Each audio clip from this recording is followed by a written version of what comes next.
Hello again, everyone. Welcome back to my channel and welcome back to my Ansible series.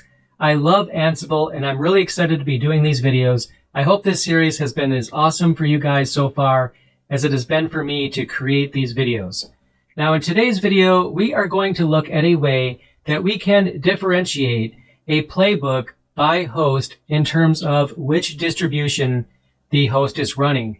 It's very common in most Linux shops to run multiple distributions. Maybe you're an Ubuntu shop or a Debian shop and you have a need for a different distribution for a one-off case, or maybe you are split 50-50, but regardless of what the situation is, perhaps you want to run plays only on certain distributions, and that's what we are going to explore in today's video. So let's go ahead and dive right in.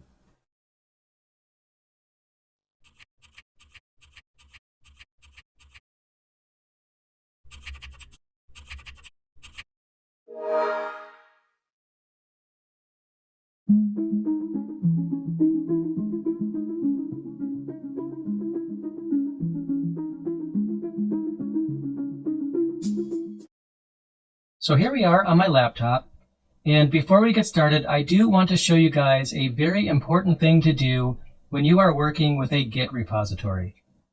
Now, this is not actually specific to Ansible, it's just a best practice when you are working in a collaborative environment where you have multiple people working on the same repository.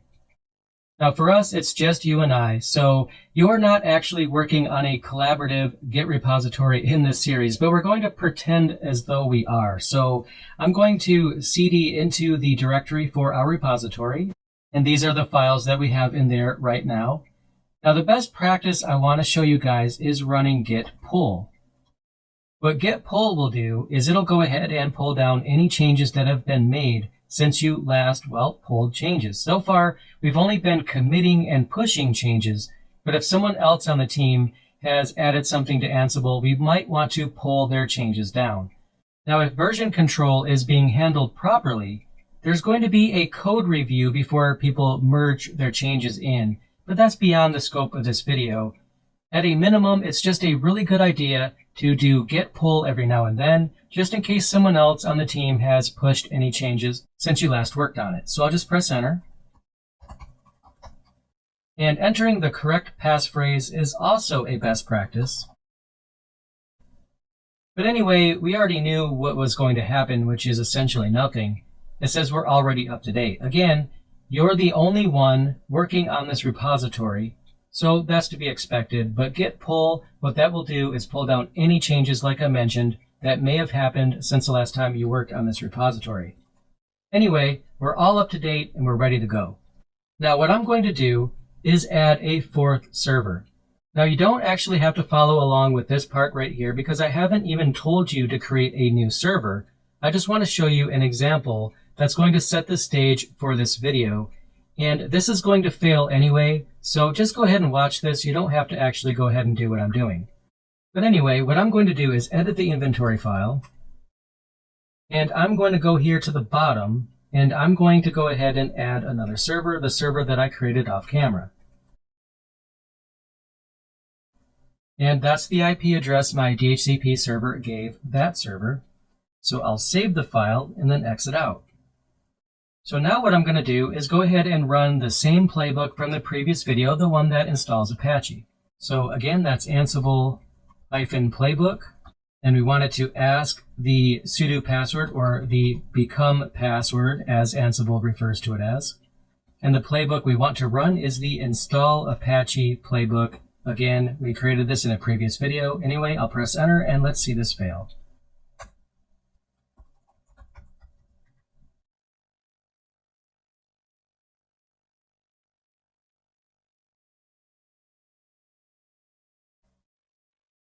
But we can see that it actually failed. It says failed equals 1, and it's actually referring to our new server right here. And I'll just mention real quick that off camera, not only did I create that server, but I also went ahead and copied my SSH key over to that as well, the Ansible key in particular, to make sure that we are actually able to SSH in and run Ansible commands, but it still failed. So let's scroll up and see if we can figure out why. And honestly, you've probably already guessed why, but as we can see right here, we are running the apt module to update the repository index, but it's telling us that the apt-get update command, there's really no such command, no such file or directory apt-get. So we can already determine right here that this module, the apt module, isn't compatible with this particular server because apparently it's not running a Debian or Ubuntu-based distribution. Now, if you've worked with other Linux distributions, then you already know that some distributions use different package managers. So, for example, DNF, Yum, Pacman, there's a number of them. But if we're not running a distribution that has apt installed or uses apt at all to begin with, then obviously we are not going to be able to run the apt module against it. So I'll go ahead and clear the screen here. And over here on the last tab, I have the new server. We can see that it is actually running CentOS. We can see that right here because that is the name of the host. If the host name was not CentOS, we could simply do cat/etc os-release just to see what that file contains. And there we go. We can see that we are running CentOS and it's version 8. And CentOS doesn't have the apt command at all. So if I do which apt, there's no such thing. And if it's old school, it might be apt-get, but of course that's going to fail as well because, well, this is CentOS. It doesn't actually use that. So how do we actually work around this problem? So let's go ahead and bring up our previous playbook and see if we can fix this. So I'll just go ahead and edit that with Nano again, or you could use whatever text editor you want to use. And I'll open that up here. And right away, we can see that it's running the apt module. I'm sure you remember that from the previous video. But what we want to do is not run the apt module against a distribution that is not supported. So I'm going to show you a way to accomplish that right now. So I'm going to add a new line here at the end. I'll make sure that I'm lined up with the A for apt. And we are going to type win and then colon. And for win, you can actually use this against any kind of variable. If you remember in a previous video, we were able to use gather facts to basically just pull a bunch of information about the server. We can actually use any of those variables here to complete our win statement, but I'm going to give you a built-in variable right now, and that is Ansible _ distribution. And we want to run this only when that is equal to Ubuntu. Now, if you are running Debian, for example, you can just replace Ubuntu with Debian and it'll still work. But we want to go ahead and add this to each of these plays here.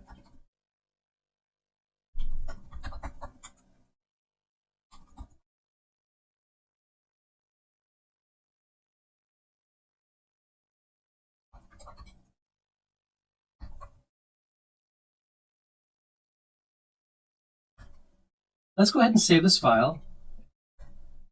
And let's see if our result is any better now.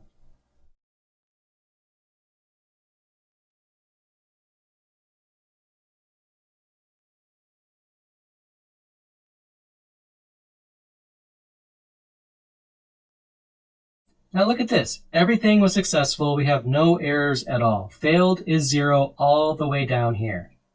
Now, what we also see is that with this host, this new one right here, it skipped 3 plays. And well, that's because I made it a requirement for the distribution to be Ubuntu for those plays to be executed. And since that's false with CentOS, it just basically skipped everything in the playbook. That did allow the playbook to finish, but that's not very useful for our CentOS machine. We don't actually have Apache or any of the changes there that we have made in our Ubuntu system. So we can go ahead and fix that, and we will later, but I want to go ahead and show you a few more things first. So let's go ahead and bring that file back up in our editor here.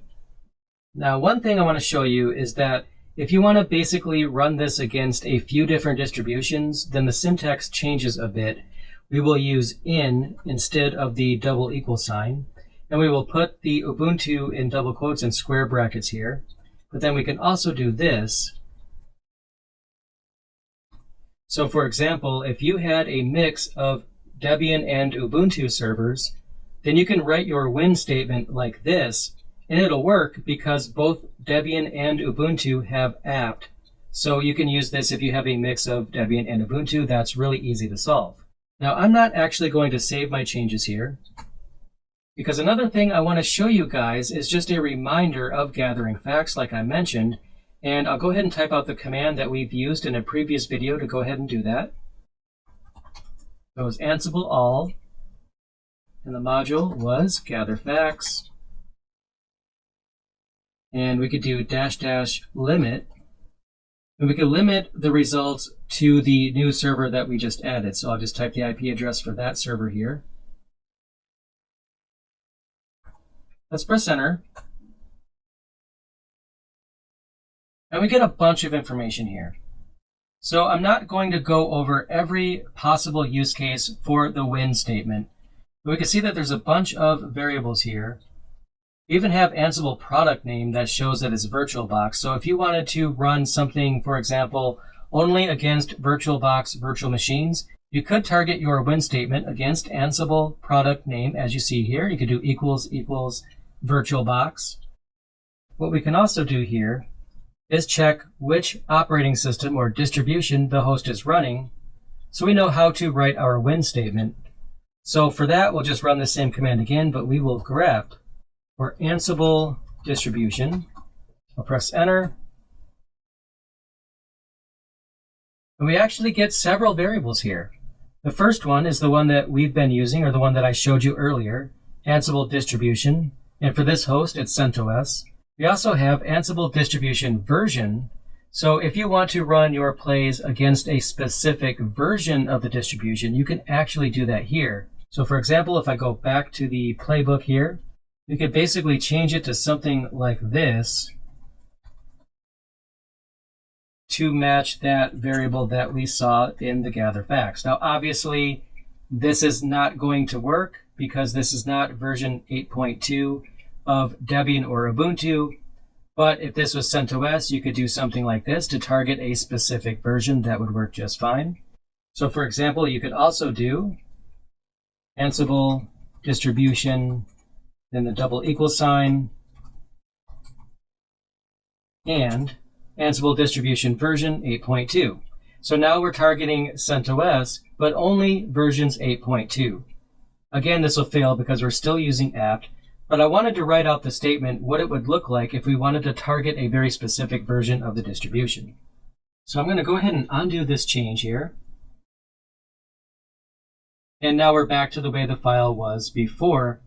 So let's go ahead and expand this playbook to target CentOS as well as Ubuntu. Now what I'm going to do is I'm going to copy this entire section here. So basically I'm going to copy everything. And then I'm going to paste it right here. And I basically duplicated everything. So as you can see, we have the first three plays, the update repository index, the installation of Apache 2, and the installation of PHP, all for Ubuntu, and they all depend on Ubuntu. But starting here, we're going to change this around a bit. So first of all, we want to change these to CentOS because these last three plays are going to be targeting CentOS.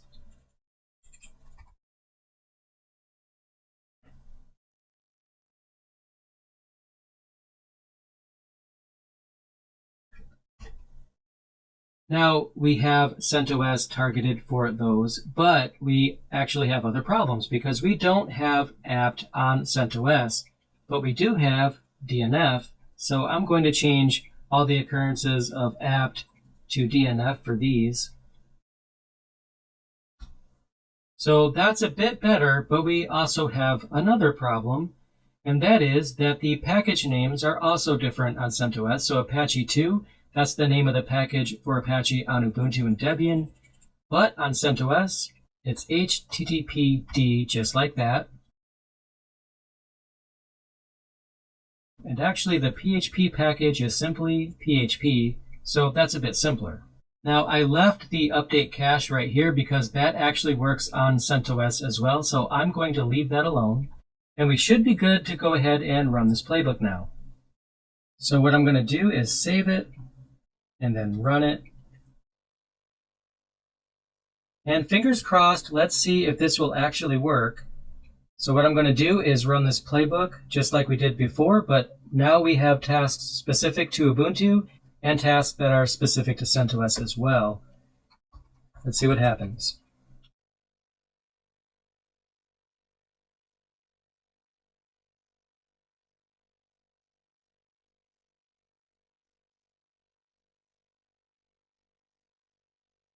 We can already see that the install Apache 2 package name here did run on CentOS. I forgot to change the verbiage of the name, but you get the idea.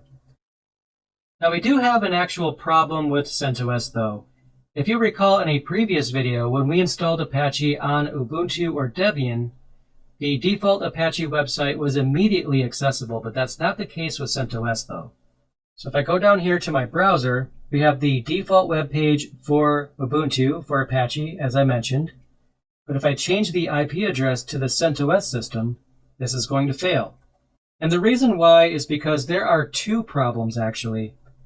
So if I go over here to the CentOS system, we can basically do systemctl status httpd, which is the name of the service for Apache on CentOS, the same as the package name. So it's not actually running. So what I can do is do sudo systemctl start httpd.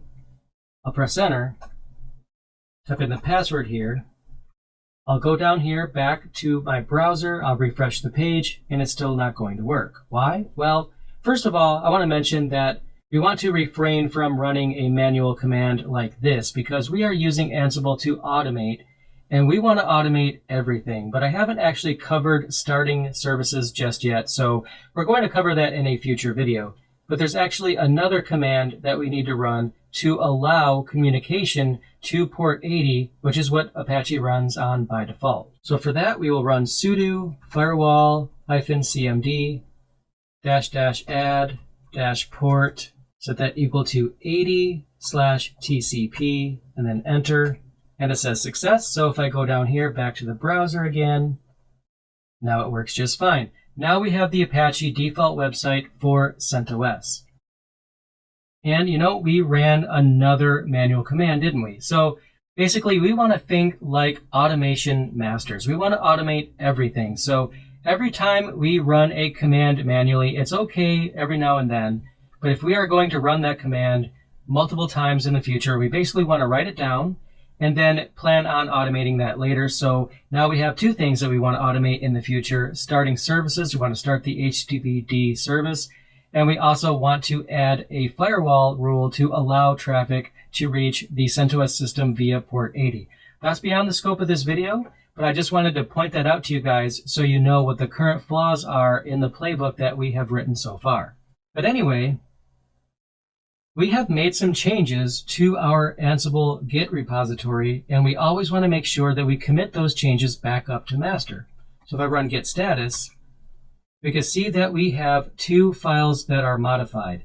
So if we run git diff on the inventory file, then we can see that the change that was made is I added that CentOS system. We can see that right here. So I'm going to add that and then commit with a message added CentOS server, and it's just habit for me to type git commit messages in all lowercase, so you can hopefully ignore that. So we have that staged right there. So git status, we still have one more file that we have updated since we started working on this repository today. So what we'll do is git diff, and basically we already know what the changes are, but we just want to make sure that everything looks exactly as we think it should. I could press enter to scroll down here, and we can see that we have added additional plays, and we have added when statements to target specific distributions. Now again, this is a very unorganized mess, so I do understand that. We will get to refactoring and reorganizing this in a future video, but what we want to do is go ahead and commit the changes for now.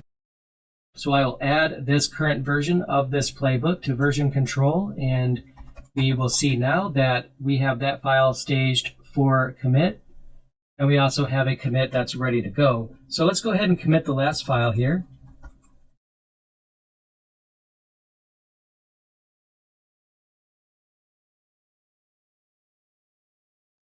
Or whatever you want to say, it really doesn't matter. We now have two commits that are staged and ready to go. So let's go ahead and push those up to GitHub.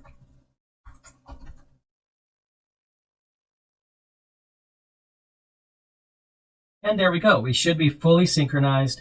And that concludes this particular video. So there you go. In the next video, I am going to show you guys some ways that we can actually do the reorganization and consolidation that I've been talking about to clean up the playbook and actually make it look better. So go ahead and check out that video when it's uploaded if it hasn't already been uploaded. And